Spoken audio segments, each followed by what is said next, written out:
Bismillahirrahmanirrahim. Qala musannif rahimahullahu ta'ala wa nafa'ana bihi wa bi barakatihi wa fi dharain amin. Faslun, adapun pasal selanjutnya yang menerangkan tentang darah di sini. Wa yakhruju, keluar, minal farji, dari kemaluan perempuan. Ya, kalau laki namanya zakar, kalau perempuan namanya farji. Makanya punya anak jangan namain Parji. Orang zaman dulu masih ada yang namain Parji. Lahir bulan Safar tanggal 1. Parji. Ya, kalau laki-laki zakar, kalau perempuan farji. Nah, ini yang dibahas yang farji ya. Salah satu dimain, yaitu ada 3 jenis darah. Yang pertama damul haidi, yaitu darah haid, wal nifasi, dan darah nifas, wal istihadoti, dan darah istihadot.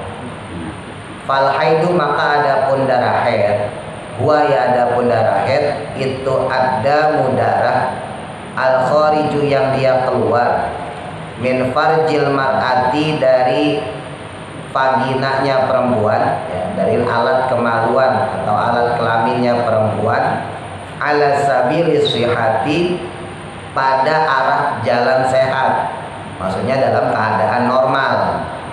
Min ghairi sababil wiladati, bukan karena sebab atau tanpa adanya sebab wiladah. Wiladah itu melahirkan.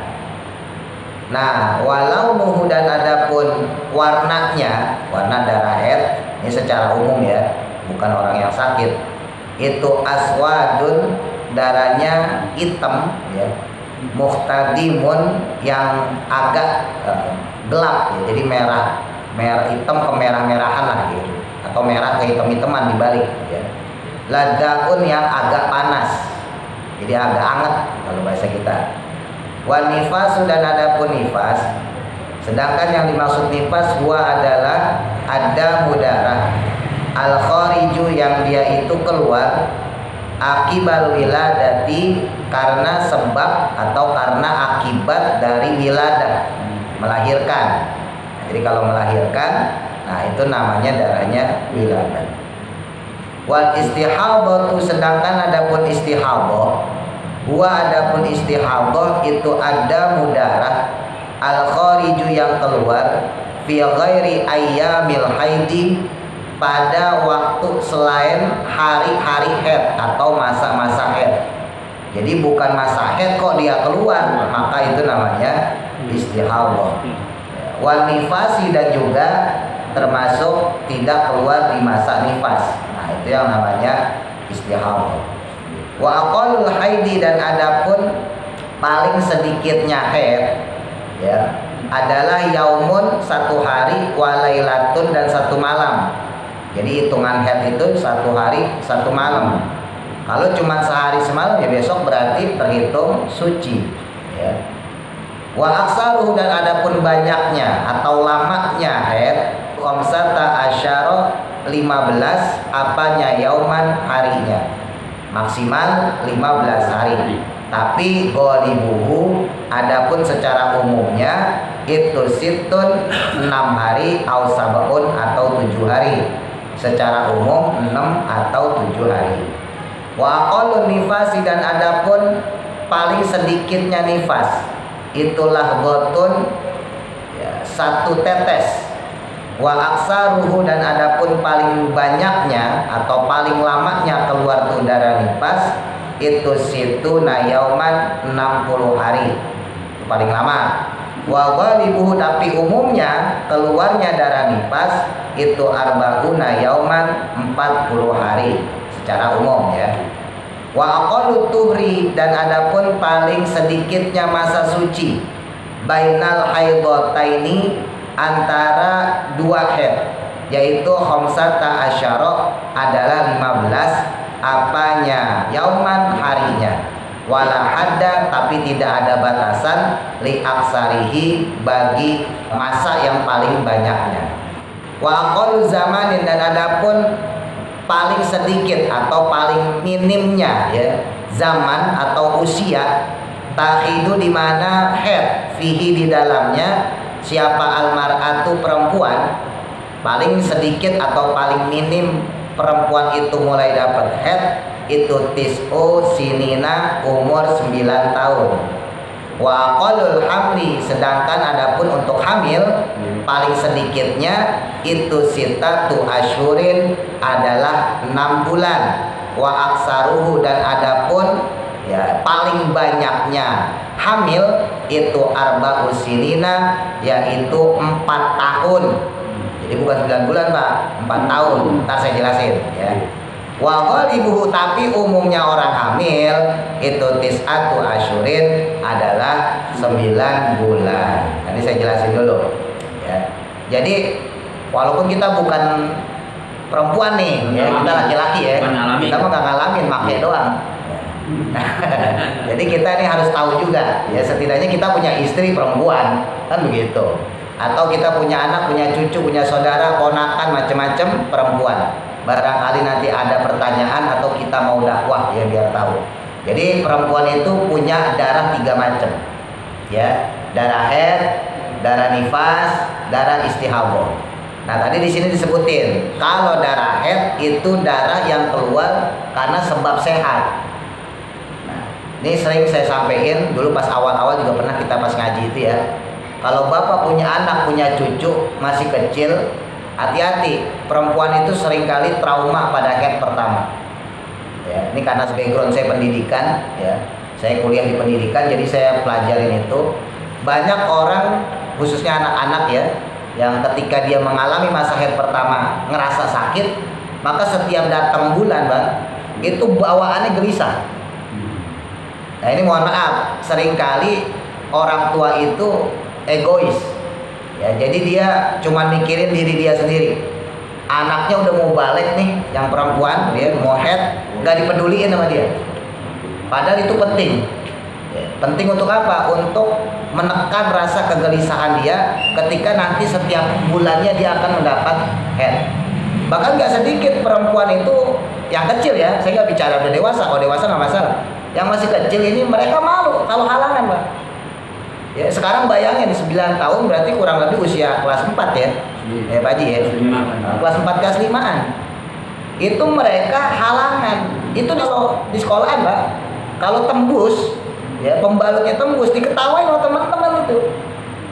Nah, kita sebagai orang tua itu harus ngasih motivasi kepada dia supaya dia jangan sampai minder. Bahwa itu pertantangan berat. Makanya saya kalau di pengajian, ya di anak-anak, karena di pengajian itu juga banyak anak-anak yang usianya udah mau balik ya. Wah, perempuan khususnya ya, yang udah 9 tahun, 10 tahun, 11 tahun. Itu saya bilang, kalau kalian nanti halangan, kalian jangan takut. Terus jangan malu, justru kalian harus bangga. Berarti kalian normal. Berarti kamu sehat. Iya, itu motivasi pertama. Jangan sampai pas dia halangan, dia kaget, dia gelisah, dia takut. Bahkan ada yang sampai nggak berani ngomong sama orang tua. Dan sekarang namanya alat kelamin tahu keluar darah, Pak. Coba bayangin deh. Nah iya, itu kalau orang tua nggak perhatian, bodoh amat, anaknya halangan ya bodoh amat. Bahkan ada anak yang itu ngomongnya sama saya, Ustaz saya halangan nih. Kau nggak ngasih tahu orang tua? Belum sih, belum ngasih tahu orang tua. Sampai segitunya ini, ya lagi-lagi ya udah efek mau kiamat ya. Mau hari kiamat jadi orang tua kurang peduli sama anak. Saking egoisnya mereka dengan kehidupan mereka sendiri, sampai anak halangannya gak tahu. Nah itu nanti efeknya ke depan, Pak. Akhirnya setiap bulan, setiap mau halangan, misalnya tanggal 2 nih halangan, merasain sakit. Sebetulnya nggak sakit-sakit amat, tapi karena rasa takut, rasa gelisah, rasa was-was, akhirnya halangan yang tadinya normal-normal aja jadi berasa sakit. Ini belum yang lain-lain lagi. Makanya saya sering ngomong di pengajian itu, saya kasih motivasi, udah kamu gak usah malu. Kadang ada yang cerita, Pak Ustadz, saya pas di sekolahan tembus, diketawain sama teman saya. Teman kamu udah halangan belum? Belum sih dia. Ya udah, dia kan belum ngerasain. Jadi tetap kita kasih motivasi, nggak apa-apa, itu normal kamu. Berarti kamu sehat. Itu kita kasih motivasi supaya jangan sampai minder nih. Ya. Terus kita kasih masukan juga. Ya, kalau kamu halangan, jangan makan yang pedes-pedes dulu. Jangan makan yang terlalu asin, terlalu asam. Pokoknya yang terlalu mencolok lah rasanya ya. Terus juga jangan makan es dulu. Ya nanti rahimnya sakit. Kalau sekarang kamu belum berasa, ntar udah gede baru setiap halangan sakit, setiap halangan sakit. Nah itu perlu kita kasih tahu. Ya susah sih, kita cuma bisa bikinnya doang ya. Bikin anak doang ngurusnya ya. Terus saya itu Pak, sampai segitunya. Ya karena ya mohon maaf tadi ya, sedikit sekali yang diantara kita punya pengetahuan untuk itu. Khususnya masalah mental ya. Khususnya masalah mental. Kalau masalah fasilitas kita yakin orang tua anaknya halangan pasti dibeliin pembalut. Ya kan, kita yakin. Tapi masalah mental, apakah orang tua ngurusin? Belum tentu juga. Nah ini tujuannya mereka itu bersosialisasi, mereka sekolah, mereka ngaji dan sebagainya. Tujuannya sebetulnya lebih ke situ. Kalau masalah fasilitas orang tua bisa, ya. Tapi masalah sosial, nah ini ketika mereka berhadapan dengan orang yang ngina mereka gitu ya, yang ngejelekin mereka, apakah mereka minder dan sebagainya. Nah itu tugas kita sebagai orang tua yang kadang-kadang mohon maaf ya sering kita lupain. Balik lagi. Nah jadi kalau untuk perempuan ya, head itu secara normal dia itu terhitung masa usia 9 tahun tadi disebutkan ya. Walaupun ya kalau secara maksimal ya di sini nggak disebutin maksimalnya, kalau di kitab lain disebutin maksimalnya 15 tahun. Jadi laki-laki perempuan, kalau perempuan sampai 15 tahun kok belum keluar haid, maka secara fikih terhitung balik. Laki-laki sampai 15 tahun kok belum keluar air mani, kalau bahasa orang zaman dulu mimpi basah ya. Nah, saya nyebutin kalau mimpi basah, keluar mani. Nah, karena dulu saya suka salah paham, saya nungguin Pak sampai 15 tahun. Mimpi basah apaan? Sampai umur 15. Kagak mimpi basah. Oh ternyata ini maksud mimpi basah keluar mani. Yang saya kirain tuh mimpi basah itu pas tidur itu ngimpi disiram air atau ngompol. Atau ngompol. Nah, 18 tahun kita nungguin Pak. Kok saya kagak ngompol-ngompol. Oh ternyata maksudnya keluar mani. Ya udah bukan zamannya lagi. Bukannya vulgar, ini bukan vulgar, emang fikih begitu. Ya, jadi kalau keluar mani sebelum 15 tahun atau keluar haid sebelum 15 tahun, misalnya katakan tadi umur 9 tahun, 10 tahun, maka dia terhukumi balik. Tapi kalau udah lebih dari 15 tahun kok belum keluar haid juga bagi perempuan, belum keluar juga air mani bagi laki-laki, maka tetap terhukumi balik. Ya. Jadi jangan sampai kita punya anak, punya cucu, ponakan umur 16 tahun dia belum sholat ya, alasannya belum balik, jangan sampai. Nah, itu lagi ini dakwah ya.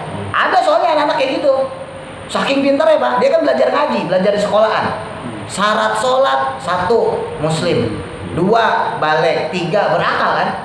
Ada anak umur 16 tahun kelas 2 SMA ya, kalau sekarang kelas berapa ya? 8. Susah sekarang kelasnya 7, 8, 9. SMP kelas 7 ya, 8, 11. Ah itulah. Ya dulu zaman kita kelas 2 SMA gitu ya. Itu ada Pak. Kok kamu nggak sholat? Ditanya. Ya. Pak Ustadz, saya kan belum balik. Loh kenapa belum balik? Saya belum pernah mimpi basah Pak Ustadz. Jadi alasannya itu, saya belum pernah keluar mani. Ya karena dia kan belajar.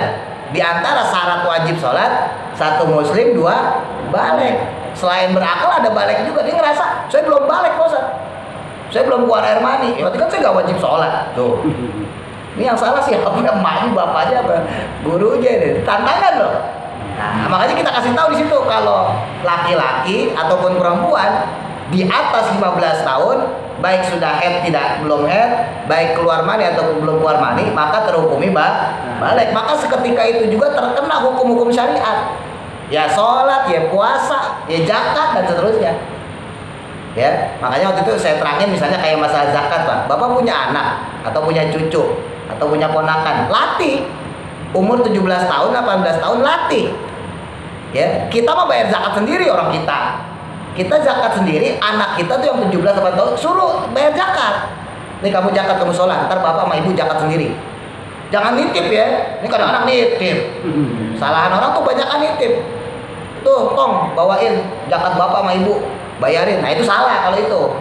Ya, mendingan bapaknya yang datang terus zakatin anaknya. Tapi untuk pelatihan, ini bapak datang nih, zakat berdua ya, sama istri. Nah, kita punya anak, punya cucu, suruh dia zakat sendiri. Buat ngelatih. Itu tadi juga rasa kebanggaan bahwa saya sudah balik. Berarti terkena saya nih hukum syariat. Saya harus sholat, saya harus puasa, saya harus zakat, dan seterusnya. Gitu ya. Nah, balik lagi nih ke masalah darah tadi. Nah, darah yang pertama tadi darah haid, ya. Paling sedikit ya 1 hari 1 malam. Jadi andai kata nih Isya keluar, ya, terus kok sampai besok Isya nggak keluar, maka udah selesai. Nah, itu paling sedikit, tapi nggak umum. Biasanya tuh orang kalau mau menepos paling. Yang paling banyak 15 hari. Nah, 15 hari, misalnya sekarang tanggal 1 gitu ya, maka sampai darah haid dia selesai tanggal 15, 16 dia terhitung suci. Tapi ini lagi juga nggak umum. Umumnya adalah golibuhu ya situn wasabuun. Umumnya adalah 6 hari atau 7 hari. Nah, kalau di luar masa haid itu disebut darah istihadah.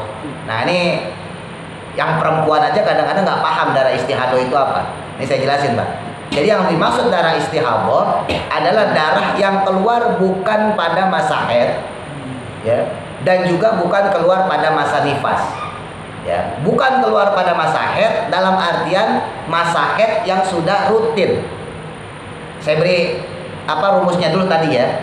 Waktu maksimal haid itu kan 15 hari. Ya. Darah haid itu maksimal 15 hari, tapi kalau secara umum 6-7 hari.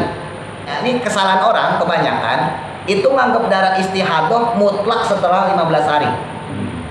Nah, ini kesalahannya. Padahal darah istihadah, ya kita sebutnya darah penyakit lah, gitu ya. Kalau darah haid darah untuk sehat, darah istihadah darah penyakit, itu keluar ya kalau di luar masa menstruasi seseorang perempuan, ya, yang mana biasa atau rutin dia lakukan. Jadi seandainya katakan anak baru balik ya, biar gampang aja. Haid pertama 6 hari, umum ya, 6 hari 7 hari. Bulan depan haid kedua 6 hari 7 hari. Bulan depan 6 hari 7 hari. Nah, maka dalam fikih ini gak diterangin soalnya kitab tipis. Ya, kalau di syarahnya di kitab Fathul Qorib disebutin, maka ketika sudah 3 kali pengulangan, maka disebut perempuan tadi wanita yang muaddah. Muaddah itu adalah perempuan yang sudah rutin mendapatkan siklus menstruasinya. Sudah rutin mendapatkan masa haidnya. Bulan sebelumnya 6 hari sampai 7 hari. Bulan berikutnya 6 hari sampai 7 hari. Sekarang kok 6 hari sampai 7 hari, maka siklusnya tersebut karena sudah rutin disebut wanita yang sudah muaddah. Andai kata bulan depan kok halangannya sampai tanggal 10. Nah, jadi tanggal 6 udah berhenti. Udah berhenti nih. Bersih dia. Tanggal 7 bersih, nggak keluar apa-apaan. Tanggal 8 masih bersih. Loh, kok tanggal 9 keluar darah? Tanggal 10 keluar darah, maka darah tersebut disebut darah istihadah. Jadi bukan nungguin sampai 15 hari. Ini laki-laki harus paham juga, karena perempuan banyak tuh yang gagal paham di situ. Ibu-ibu ya, istri kita termasuk, itu sering gagal paham. Dianggapnya darah istihadah itu mutlak 15 hari. Mutlak 15 hari itu karena memang di luar darah haid. Ya, artinya gini, andai kata ada perempuan haidnya jalan terus nih. Tanggal 1, tanggal 2, tanggal 3 kan umumnya kan 6 hari 7 hari ya. Tanggal 7 masih keluar darah haid, tanggal 8 keluar darah haid. Itu masih terhitung darah haid, Pak. 9, 10, 11, 12, 13, 14, 15. Pokoknya kagak berhenti. Nah, berhenti di 15 selesai terakhir. Karena maksimal 15 hari. Hari ke-16 kok masih keluar, baru itu terhitung darah istihadah. Kenapa? Karena dia rutin terus berjalan. Nah, ini beda kasus dengan perempuan yang golib, yang secara umum dia halangan cuma seminggu. Kalau halangan cuma seminggu kayak tadi, kasus 6 hari dia udah selesai, 7 hari dia udah selesai, besok dia udah bersih, ya.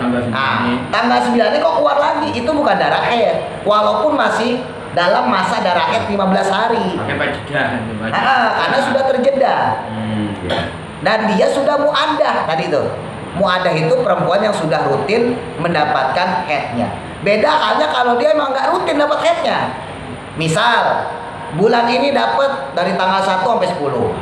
Bulan depan dapat tanggal 1 sampai 5. Bulan depannya lagi dapat dari tanggal 1 sampai 8. Berarti rutin gak tuh? Kagak rutin, maka terhitung dari yang banyak itu. Jadi seandainya bulan berikutnya kok dapat dari tanggal 1 sampai 9. Mentang-mentang dia sebelumnya tanggal 8, wah tanggal 9 saya udah bersih nih berarti. Kok keluar darah lagi, berarti ini darah istihadah. Enggak, itu terhitung tetap darah haid. Kenapa? Karena dia bukan mu'addah. Dia tidak rutin dalam siklus haidnya itu. Paham gak nih maksudnya nih? Ini penting loh. Kenapa harus tahu itu? Karena nanti konsekuensinya ada di sholat. Konsekuensinya di sholat, Pak. Perempuan haid haram sholat. Tapi kalau perempuan istihadah tetap wajib sholat. Itu konsekuensinya gitu. Jangan sampai istri kita nyangka ya bahwa dia keluar darah istihadah itu disangkanya darah haid. Lalu kemudian dia kagak sholat. Bukan cuma istri doang yang dosa, kita juga dosa suaminya. Kagak kasih tahu. Ya, bukan cuma anak doang, bukan cuma cucu doang yang dosa, bukan cuma ponakan doang yang dosa. Kita juga ya uangnya, leknya, Pak D-nya, ya bapaknya, kakeknya juga ikut dosa. Orang kita tahu, kita kagak kasih tahu. Atau jangan-jangan itu juga kagak tahu ya. Nah itu lebih parah lagi. Hati-hati tuh. Karena konsekuensinya nanti di sholat, bukan masalah darahnya. Darah mah kita kagak ngalamin. Ya, konsekuensinya nanti di sholat. Ketika dia menganggap, wah ini darah haid nih, berarti saya gak usah sholat. Padahal darah istihadah. Terus dia ninggalin sholat, dosa dia. Nah kita juga dosa. Kakeknya kita bapaknya. Dosa kita nih orang kita gak ngasih tahu. Nah hati-hati. Nah jadi ketika seseorang melewati masa mu'addah, rutinitas dia mendapatkan halangan, ya dapat haid perempuan dalam hal ini tentunya ya. Maka ketika sudah melewati masa mu'addahnya, terhitunglah dia perempuan yang andai kata mendapat darah di luar masa mu'addahnya, terhitung darah istihadah. Paham gak nih? Ini susah loh. Paham bener ya? Alhamdulillah. Ini agak susah aja nih soalnya. Soalnya anak bocah saya terakhir kagak paham deh. Maksudnya apa tuh, satu ulang lagi? Saya ulang lagi. Ya, jadi intinya itu. Nah, karena nanti konsekuensinya ada di sholat. Kalau perempuan istihadah, ya Pak, itu tetap wajib sholat. Dalam keadaan berdarah, iya. Dalam keadaan berdarah, sumpel dulu tapi. Ya, caranya gimana? Kalau dalam keadaan darah istihadahnya mengalir terus, ya, per 15 menit, umumnya per setengah jam atau 1 jam, Pak. Itu gunakan waktu-waktu yang sekiranya ada jeda dia keluar, nah, dia keluar darah itu. Dan andai kata ketika dia sholat kok keluar darahnya, tetap sah. Yang penting dia lakukan sholatnya itu jangan sampai pas lagi darah keluar. Jadi kalau darah keluar, ya maka dia jangan sholat dulu, jangan wudhu dulu. Karena konsekuensi nanti di wudhu juga. Salah satu yang menyebabkan batal wudhu kan keluarnya sesuatu. Iya kan? Dari lubang kubul maupun dubur ya keluar. Istihadah darah keluar. Kagak bisa direm Pak darahnya. Memang kayak kencing, kalau kencing bisa direm. Darah istihadah kagak bisa direm sama kayak haid. Dia mah darah normal keluar aja begitu. Nah maka tunggu dulu. Ya misalnya jaraknya setengah jam lah gitu ya. Wah ini setengah jam nih. Jarak saya keluar walaupun cuma seret gitu doang ya. Maka tungguin. Pas sudah keluar seret buru-buru. Wudhu kemudian sholat. Dan sholatnya sebagian ulama mengatakan khusus orang yang daimul hadas, ya orang yang melanggengkan hadas, ya maksudnya dalam keadaan hadas terus, ya dalam hal ini istihadah, maka sholatnya cukup melakukan yang wajib-wajib saja. Ya, jadi misalnya kayak surat, baca surat kan sunnah Pak. Nah yang wajib kan Fatihah, maka suratnya nggak usah dibaca, yang wajibnya aja udah Fatihah. Dan andai kata di tengah-tengah sholat kok keluar darah istihadahnya, maka tetap laksanakan sholat, lalu kemudian ya selesai salam dan seperti biasa. Ya, yang penting syarat pertamanya ketika memulai sholat tetap dalam keadaan belum keluar darah istihadah. Ingetin ntar ya, istri kita, saudara kita, ponakan, cucu macam-macam, kasih tahu. Ini ilmu sepele tapi langka Pak, jarang yang tahu. Jadi di tanggal haid yang terjeda gitu Ustaz. Jangan haid yang terjeda. Jadi saya ulang lagi ya biar paham ya. Jadi seandainya kita punya anak, punya cucu, punya ponakan, biasa tanggal 1 sampai tanggal 7. Gampangnya aja ya. Umumnya begitu. Secara umum aja. Sehari ini, bulan ini tanggal 1 sampai 7. Bulan depan tanggal 1 sampai 7. Bulan depan berarti kan rutin. Nah, seandainya bulan depannya lagi dapat nih tanggal 1 sampai 7. Selesai, bersih. Lah kok tanggal 8 udah pas bersih, tanggal 9 keluar. Lah ini bukan darah haid. Lah ini darah istihadah. Kenapa? Karena sudah terjeda 1 hari 1 malam. Iya. Gitu. Tadi saya sampaikan, kesalahan perempuan itu nyangkanya haid itu kan maksimal 15 hari. Iya. Haid itu maksimal 15 hari. Kalau jalan terus tanpa ada jeda. Ini masalahnya udah jeda. Ketika sudah jeda, maka yang keluar bagi wanita yang muaddah, saya garis bawahi yang muaddah ya, wanita yang sudah terbiasa, sudah rutin dia dapat haid, maka darah selanjutnya itu disebut darah istihadah. Beda lagi kalau nggak ada jeda, tanggal 1 masih dapat, walaupun cuma seceritan lah. Ya besoknya masih dapat, tanggal 9, 10 masih keluar, walaupun cuma secerit, itu masih darah haid. Masih haid, tanggal 12, tanggal 13, tanggal 14 masih keluar. Walaupun cuma setetes, tetap darah haid. Tanggal 15 terakhir, masuk 16 baru terhitung darah istihadah. Kenapa? Karena tuh perempuan bukan muaddah, bukan perempuan yang rutin mendapatkan masa haidnya. Tapi bagi perempuan yang sudah rutin mendapat masa haidnya, nggak perlu nunggu sampai 15 hari. Ketika sudah terjeda 1 hari lalu keluar darah haidnya, maka terhitunglah dia darah istihadah. Paham gak nih? Gak apa-apa, laki-laki harus tahu, harus pinter. Wajib sholat berarti. Wajib sholat. Nah itu dia, makanya jangan sampai kita punya anak, punya cucu nyangkanya, kenapa kamu gak sholat? Masih halangan kek? Jangan. Iya, tanya tuh halangan apa istihadah? Emang kalau udah dia saling malas sampai lagi? Ya. Itu yang kayak begitu, karena dia istihadah ya, maka tetap wajib sholat. Walaupun tadi dalam kondisi daimul hadas, dalam kondisi membawa hadas. Kalau pakai syarat sholat kan gak sah, Pak. Tapi orang yang kayak begitu dapat rukhsah, ya dapat keringanan. Kalau pakai syarat standar sholat kagak sah. Ya kan, masa sholat bawa najis, kan ada najis ya, darahnya keluar. Kalau bicara normal, nah ini nggak bicara normal, karena dia daimul hadas, maka orang yang seperti itu tetap dihukumi sah. Ya, selama tadi, yang penting dia pas setar awal sudah berusaha untuk suci, pakai pembalut dan sebagainya. Ya umumnya biasa lah. Nah ini daimul hadas ini sebetulnya untuk masalah, kita lanjutin yang kemarin ya, masalah najis itu bukan cuma perempuan haid. Nah kemarin Mas Gianto cakep tuh nanyanya, andai kata jerawat saya pecah. Nah, kan jerawatan dia soalnya, banyak yang suka soalnya. Nah itu gimana? Kalau darahnya masih di sekitar jerawat, Pak, nggak ada masalah. Sholat aja. Ya kalau khawatir tempelin aja tensoplas. Ya. Tapi kalau kita seandainya pecah tuh jerawat atau bisul, selama masih di daerah situ nggak ada masalah, Bapak sholat tetap sah. Jadi nggak usah khawatir. Yang bikin batal itu kalau sudah keluar dari area jerawat kita, bisul kita, netes keluar, itu batal.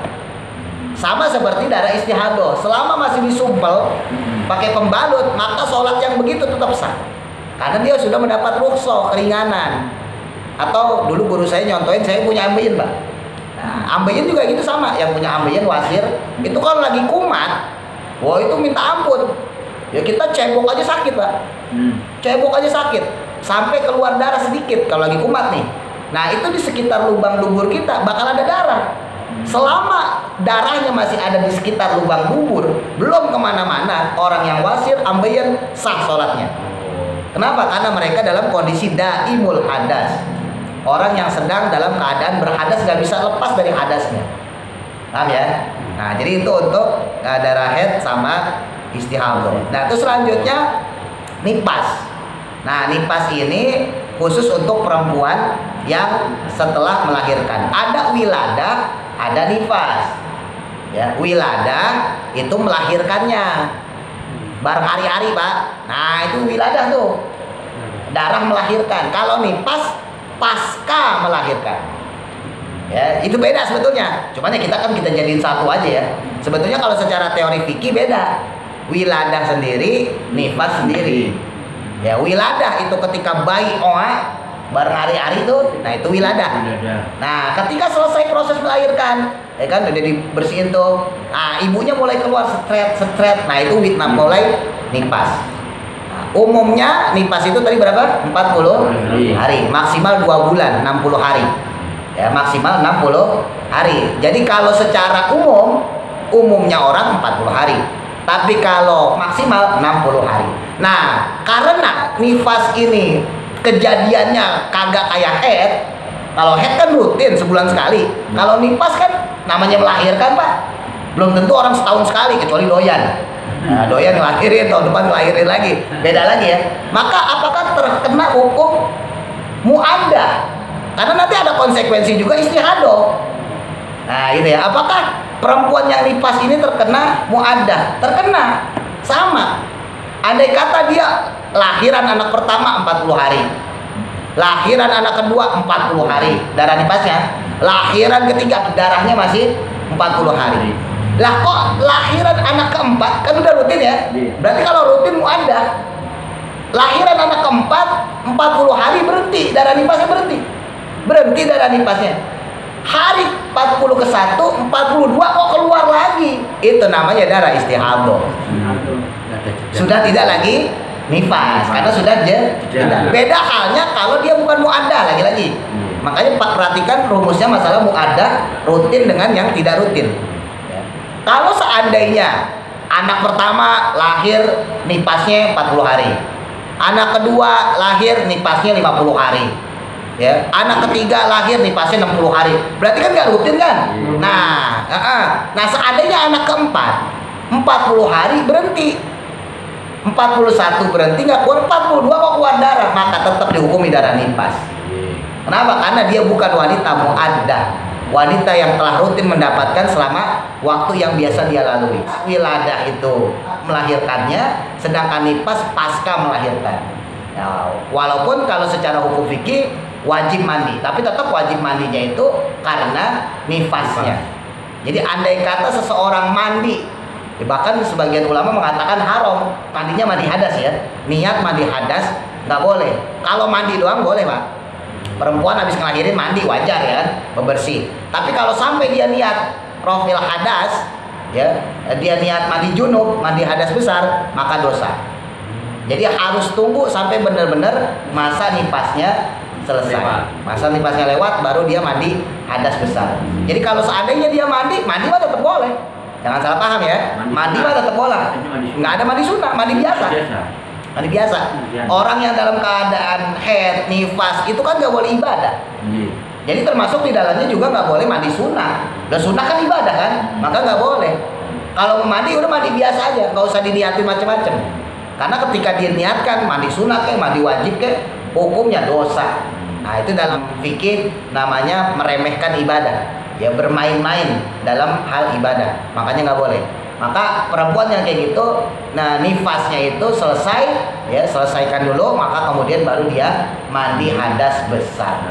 Ya kalau mandinya nggak masalah, cuma niat ketika mandi hadas besarnya itu adalah setelah benar-benar masa nifas. Nah nanti seandainya belum 1 hari kok keluar, ini kayaknya udah selesai bersih nih, misalnya gitu ya.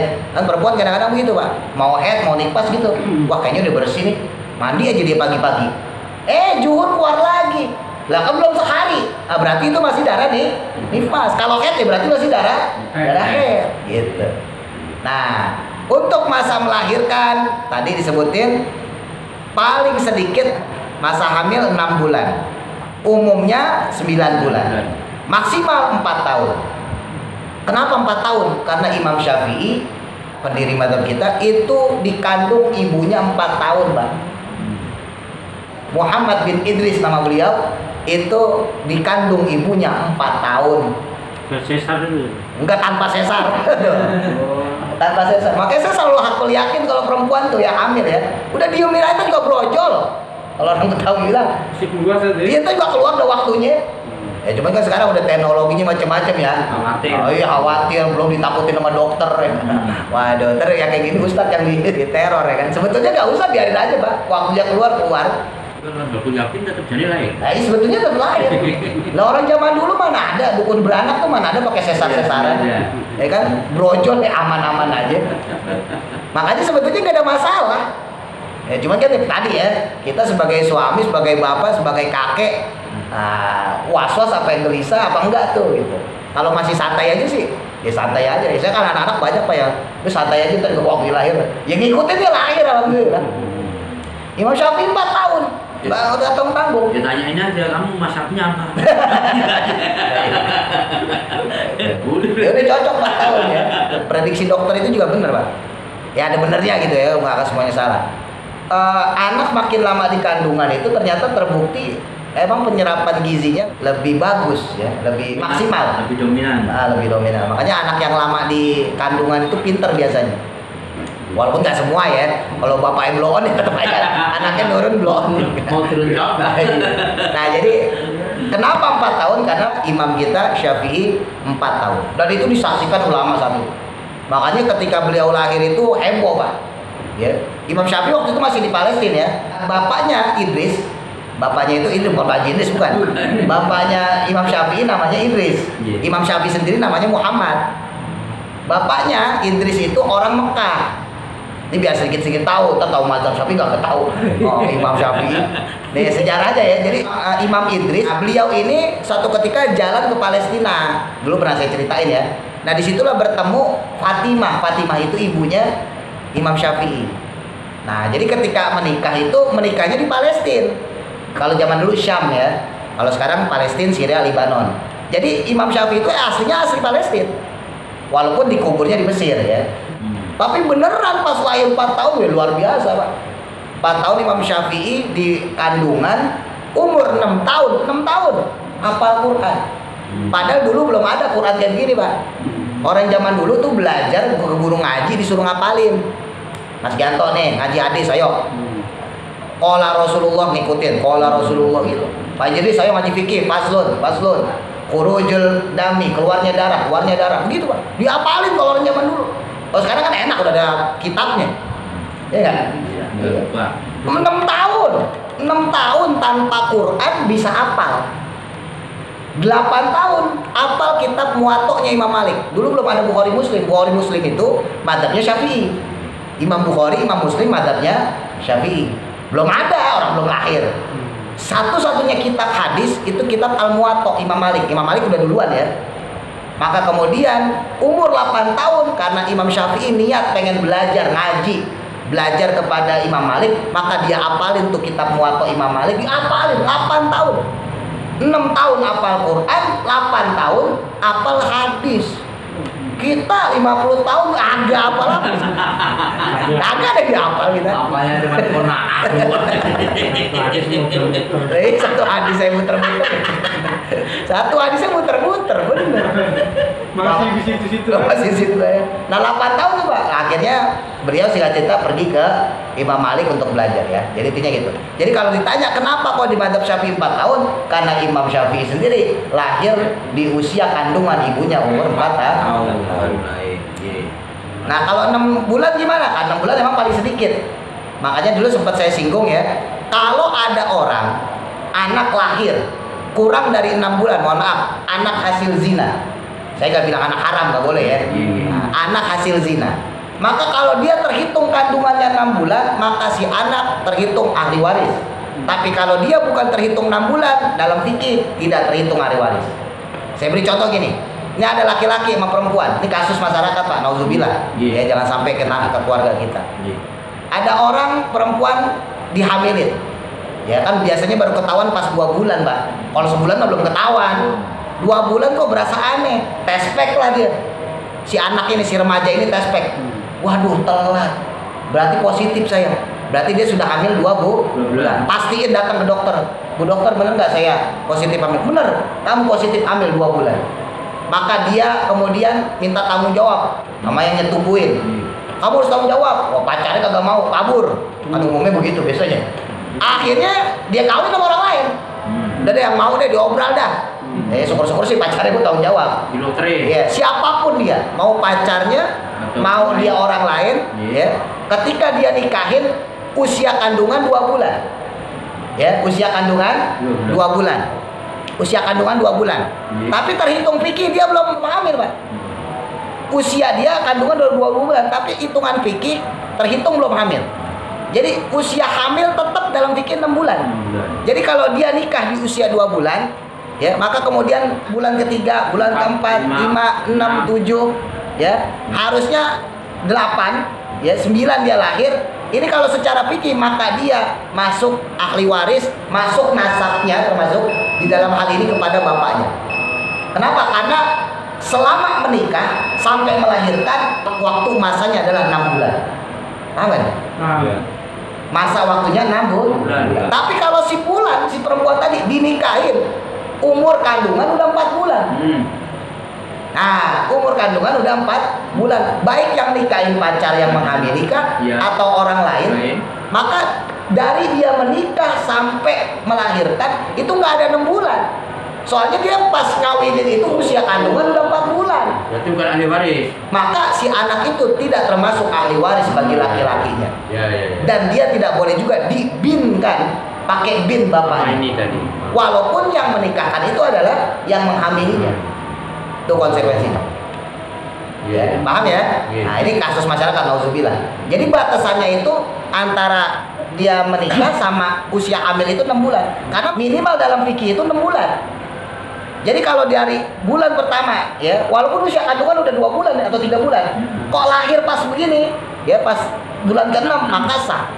Maka si anak diperbolehkan pakai bin bapaknya, walaupun itu bukan anak kandung dia, katakan ya cabutan lah, bukan darah, pemain cabutan lah gitu ya, ketiban sial aja disuruh kawinin. Nah itu dia tetap berhak menggunakan binnya, dan andai kata si bapaknya meninggal, dia dapat waris. Tapi kalau seandainya dia ya keluar sebelum 6 bulan dari masa pernikahan, udah 7 bulan, ya udah melendung 7 bulan baru dinikahin, berarti kan jarak dia brojol itu kan gak ada 6 bulan. Orang udah cuma 2 bulan. Maka si anak tadi tidak bisa dibinkan kepada bapaknya. Secara hukum nasional mungkin bisa, tapi secara hukum agama nggak bisa. Dan dia tidak bisa mendapatkan ahli waris. Karena kalau istri diceraikin terus dia nikah lagi, ternyata itu udah hamil 1 bulan waktu ditinggal sama suaminya. Kan ada indahnya makanya. Nggak boleh perempuan itu langsung dinikahin. Ya. Kan perempuan itu kan ada masa iddah. Kalau perempuan itu suci, ya kalau perempuan itu dalam keadaan suci, maka terhitung 3 bulan. Iya, makanya saya cerita nih, ini cerita orang zaman dulu lah. Jadi ya, terhitung anak tetap. Anak yang mana nih? Anak yang itu kedua. Anak yang kedua. Jadi bapaknya yang kedua. Iya. Walaupun udah 1 bulan. Iya, nggak ngaruh. Oh, Kalau ini kan kita bicara fikih ya Pak Ji. Kalau pacar bicara fikih maka status fikih. Jangankan yang seperti itu. Saya kasih yang ekstrim lagi. Ini ada seorang laki-laki sama perempuan. Si perempuannya zina. Si perempuannya zina. Si laki-laki nggak tahu kalau si perempuan ini zina. Terus si perempuan ini hamil, punya anak, maka statusnya anak suaminya. Anak suami. Tetap dalam fikih begitu. Ini sih ya, kita nggak ngerti ya. Karena zaman dulu saya diceritain kan masih. Ya tadi sambung habis ngopi lah ya. Iya. Sambil ngopi tadi sambung. Intinya kalau secara fikih nggak bisa begitu. Intinya kesimpulannya itu. Kalau secara fikih orang yang dizinai saja itu nggak bisa berhak selama status suami istrinya masih ada. Ya tadi saya sampaikan ada perempuan laki-laki, suaminya ini nggak tahu kalau istrinya selingkuh, istrinya hamil, sampai ngelahirin, tetap anak suaminya, bukan anak selingkuhan. Jadi seandainya si suami itu nggak mau ngakuin, saya nggak mau ngakuin ini bukan anak, nggak bisa. Secara Islam itu anakku. Walaupun ke dokter bahwa ini nggak ngaruh, Islam nggak ngaruh surat dokter. Yang diatur itu secara hukum syariat. Secara hukum syariat itu anak si laki-laki. Si suami itu mati, si anak dapat waris. Walaupun bukan darah daging dia, itu anak hasil zina. Secara hukum fikih tetap diberlakukan anaknya dia. Ya, mutlak kalau itu mutlak. Pakai pinnya. Nah, ntar saya jelasin. Ya, dikit lagi biar sampai. Ya, wa yahrumu bil haidi, dan kemudian haram sebab haid, wanifasi dan juga nifas dilarang apa? Sama niat asya ada 8 perkara. Ya, yang pertama as-sholatu sholat. Jelas, sholat nggak boleh. Dosa malahan. Wasomu puasa, nggak boleh juga. Wa qiraatul Qur'ani dan membaca Quran. Membaca ya, bukan hafalan. Jadi ada kata kita punya istri, dia kok biasa ngaji, yasinan, tahlilan, pakai hafalan nggak apa-apa. Wa masul mushafi dan kemudian memegang atau menyentuh mushaf, ya Quran maksudnya nggak boleh. Nah ini paling penting nih, waduhulul masjidi dan masuk masjid nggak boleh. Wanita halangan ya, haid nifas nggak boleh.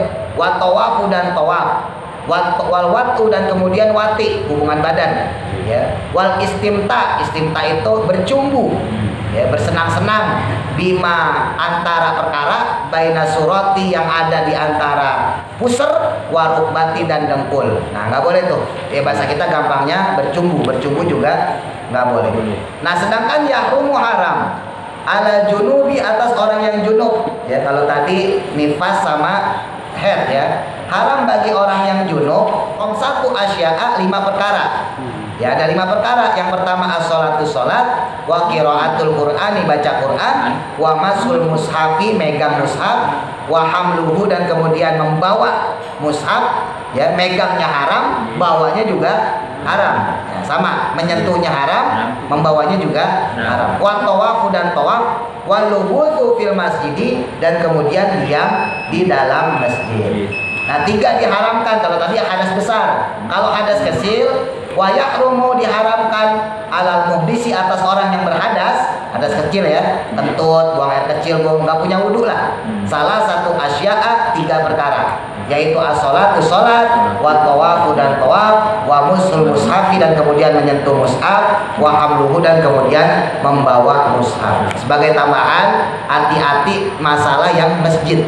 Di antara larangan orang yang punya hadas besar, kalau laki-laki habis hubungan badan, kalau perempuan haid, yang saya garis bawain cuma satu tuh, berdiam diri di masjid atau masuk dalam masjid. Mungkin kalau sholat kita udah paham pak, sholat ya kagak boleh ya, puasa kagak boleh ya. Tapi kalau buat yang junub gimana? Misalnya junub, malam kita habis hubungan badan ya, asola, kata istri kita, pak udah sholat pak, berhenti, tanggung misalnya gitu. udah di atas ya kan, tanggung udah.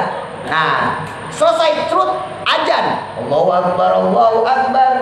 Nah maka hukum tetap puasanya sah ya. Maka habis itu baru kita mandi, nggak ada masalah. Jadi mandi setelah azan subuh, masuk waktu subuh, sholat subuh, nggak ada masalah. Yang penting hubungan badannya tidak masuk waktu subuh. Kalau udah masuk subuh batal puasanya. Tapi kalau cuma sekedar junub, puasanya tetap sah, tinggal mandi junub aja. Nah yang tadi saya garis bawain adalah masjid. Hati-hati, zaman udah zaman akhir. Sekarang banyak pesta pernikahan orang ngadain di masjid, di musola. Mohon maaf, tanpa mengindahkan ya hukum-hukum, adab-adab musola, adab-adab masjid. Saya bolak-balik ngomong, jangan gagal paham pak, musola juga masjid ya. Selama diwakafkan, musola itu statusnya masjid, maka hak memuliakannya sama. Yang membedakan adalah musola tidak dipakai sholat Jumat ya. Kalau musola dalam istilah fikih beda soalnya. Musola dalam istilah fikih itu satu tempat, satu ruangan yang ada di dalam rumah yang dipakai sholat perempuan. Itu musola istilah fikih. Sedangkan musola di istilah kita, adat kita itu beda. Musola itu ya udah musola udah nih, yang kagak dipakai sholat Jumat. Makanya jangan gagal paham. Pokoknya selama dia diwakafkan, statusnya sebetulnya masjid. Walaupun tidak dipakai sholat Jumat, maka adabnya, pemuliaannya tetap sama, hukumnya tetap sama. Termasuk di dalamnya adalah ketika seseorang halangan perempuan. Nah, ini ya, ingetin, kita punya anak, punya cucu, hati-hati. Ya sekarang zamannya udah begitu. Undangan, resepsi pernikahan di mana? Wah di masjid anu. Biasanya masjid yang keren-keren itu. Ya kalau di sini Rawamangun tuh, Kota Persahabatan tuh masjid bukan pakai buat nikahan, macam-macam lah. Nah ini mohon maaf ya, kadang-kadang ya karena keterbatasan ilmu, kan yang nikah teman saya bapak, yang nikah teman aku nih mah, masa aku nggak ikut, datang dia, padahal dia dalam keadaan haid, nggak boleh dia masuk masjid, nggak boleh, haram, hukumnya haram, bukan makruh, haram. Kan pakai pembalut, ini bukan masalah punya pembalut atau enggak, ini bukan dikhawatirkan mencecer darahnya, bukan. Ini masalah pemuliaan terhadap masjid. Mau kamu tambal pakai karung pun, ya itu tetap haram. Karena yang jadi ilat di sini adalah bukan masalah netes bercecer di masjidnya, bukan. Ini masalah pemuliaan. Masalah memuliakan masjid. Beda halnya, misal ya, ini ada ibu-ibu, ya ada ibu-ibu ngaji di musola di masjid, ya selesai ngaji, HP-nya ketinggalan, dia keluar aja. Pas di luar, tiba-tiba keluar dari raket. Aduh, saya halangan nih, HP ketinggalan lagi dalam. Masuk dia ngambil, keluar, nggak apa-apa. Itu yang boleh. Tapi kalau berdiam, kalau menghadiri resepsi nikahan, menghadiri akad nikah kan diem, Mbak. Iya. Nungguin kan? Wah, kobil tuh ya kan saya nikahkan sah. Padahal perempuan juga kayak kepake. Kan yang dipakai saksi laki apa perempuan? Laki. Yang nikahin laki apa perempuan? Laki. Hati-hati tuh. Soalnya di zamannya begitu. Zaman dulu mah nggak ada orang kayak begitu. Sekarang udah apa ya? Udah adat, udah jadi tren. Kalau nikahin di masjid, nikahin di musola kesannya Islami. Padahal nggak ngaruh, Pak. Dia mau nikahin di mana aja tetap pernikahan itu sakral. Cuman karena udah zaman lagi-lagi orang lebih bangga nikahin di musola di masjid. Yang jadi kita khawatir adalah kalau seandainya anak kita atau audien yang ada di situ ya, orang-orang jamaah yang ada di situ nggak tahu, nggak paham kalau perempuan yang halangan yang head itu nggak boleh masuk masjid. Kita kasih tahu. Wallahu a'lam. Al-Fatihah. Bismillahirrahmanirrahim. Alhamdulillah.